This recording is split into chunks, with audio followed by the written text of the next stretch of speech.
Hej, jeg hedder Harald Willemoes, og jeg er psykoterapeut og medlem af Dansk Psykoterapeutforening. Når du sidder og ser den her video lige nu, så forestiller jeg mig, at det er fordi, der er noget, du går og bøvler med, et besvær i dit liv, som gør, at du ikke er rigtig glad og tilfreds. Jeg kan hjælpe dig med at få det bedre, med at blive i stand til at gøre det, der skal til for, at du kan blive glad og tilfreds.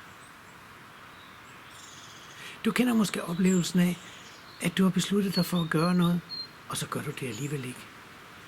Eller du har måske nogle gange tænkt, hvorfor gjorde jeg det? Det havde jeg jo bestemt mig for ikke at gøre. Oplevelsen af, at der nogle gange er en kraft i dig, som er stærkere end din vilje. Og som måske får dig til at føle dig forkert.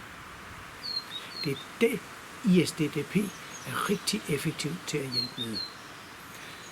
Også angst, depression, stress og andre indre plager og besvær. Du har det måske svært lige nu. Det er svært at søge hjælp. Man skal både anerkende, at man har brug for hjælp, man skal være villig til at tale om det, og man skal finde den rigtige hjælp. Men du er godt på vej. Det her det er det første skridt på vejen.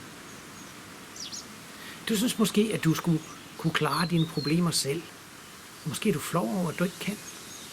Men du er ikke alene. Mange af mine klienter har det sådan, første gang de kommer. Det går heldigvis hurtigt over. Og hvis du kunne klare det selv, så sad du nok i virkeligheden ikke og så den her video. Jeg har været psykoterapeut i mere end 20 år, og jeg har hjulpet hundredvis af mennesker. Jeg videreuddanner mig løbende og får supervision, så du kan få den bedste hjælp. Hvis der er noget, du gerne vil vide, så skal du bare endelig kontakte mig. Tak fordi du kiggede med.